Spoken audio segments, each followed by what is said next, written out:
L'actualité locale et régionale en continu. Grand Lille TV, toute info. Bonjour à toutes et à tous, merci de nous rejoindre pour cette nouvelle édition du journal de la rédaction. Sur Grand Lille TV, l'info qui avance avec vous. En images, en 7 minutes, voici l'actualité de ce lundi 25 juillet. Et la première info, bien sûr, concerne la météo, les prévisions du jour avec un temps plutôt nuageux. Aujourd'hui, la grisaille domine cette journée, mais le soleil pourrait quand même bien faire quelques apparitions cet après-midi.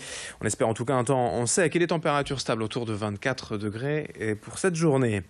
La première image à présent de cette édition, c'est pour évoquer la folie Pokémon Go depuis plusieurs jours, alors que le jeu vient tout juste de sortir ce week-end en France. Des milliers d'utilisateurs sont déjà recensés et la communauté lilloise rassemble déjà plusieurs centaines de passionnés.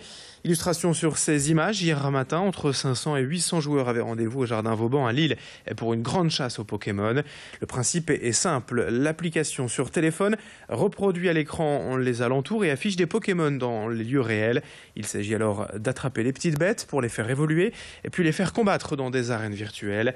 Hier, des centaines de joueurs ont passé la journée à chasser le Pokémon entre la Citadelle et Eura Technologies.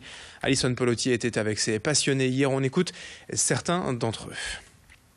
Ça change des jeux où on est chez soi, devant sa console, à pas bouger. Là, on sort, on voit des gens. Ça casse un peu l'image du geek qui est dans sa chambre, un peu dans le noir, comme dans une grotte.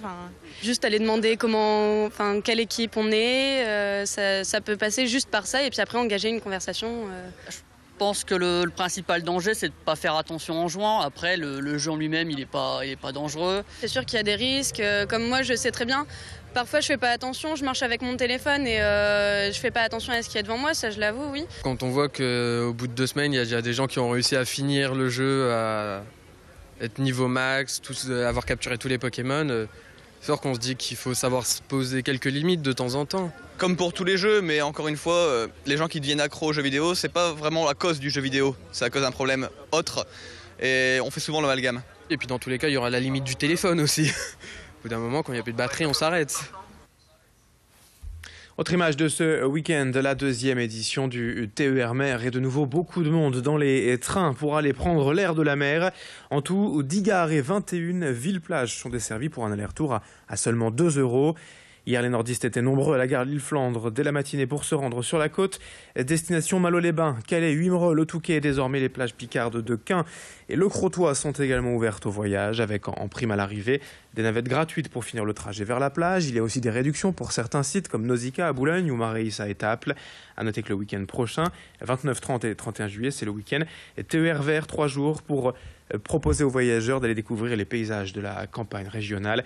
Alison Polotier a suivi le départ des voyageurs hier à Lille-Flandre et recueilli quelques impressions. Je suis allée hier, je suis rentrée hier soir et je repars ce matin. Franchement, c'est bien parce que pour les gens qui n'ont pas de moyens de transport et puis qu'ils n'ont pas trop de sous non plus, ça permet de s'évader un peu de la vie quotidienne, puis de prendre un peu de vacances aussi. Alors même si c'est une journée, ça fait du bien. Parce qu'on peut aller dans l'eau et puis on peut se détendre. On descend vers la destination où on veut.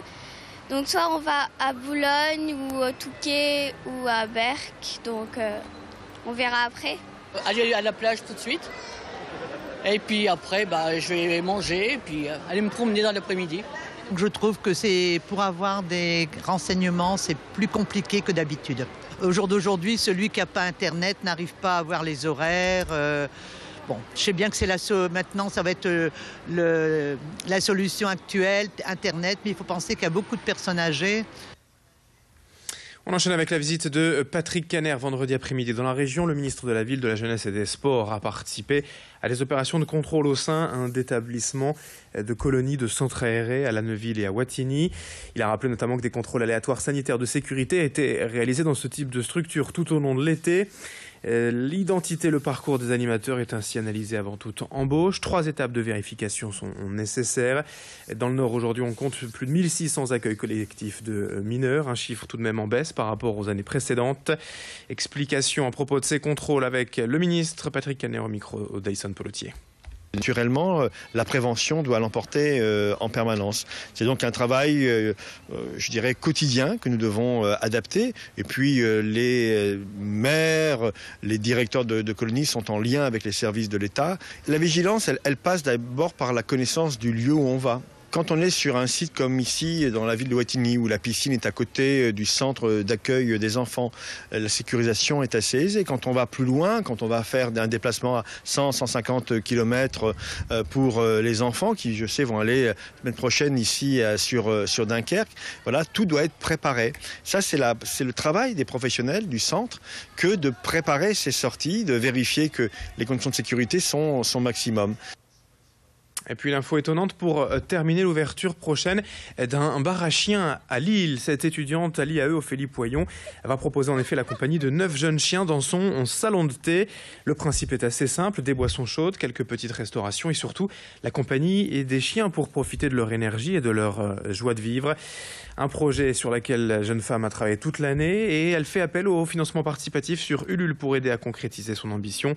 On l'écoute au micro de Clotilde Leguévac. Eh bien, c'est un endroit qui permet de concilier à la fois ces deux problématiques, les humains en manque d'affection canine et les chiens en manque d'affection humaine. Parce qu'il y a plus de 60 000 chiens qui sont abandonnés tous les ans en France.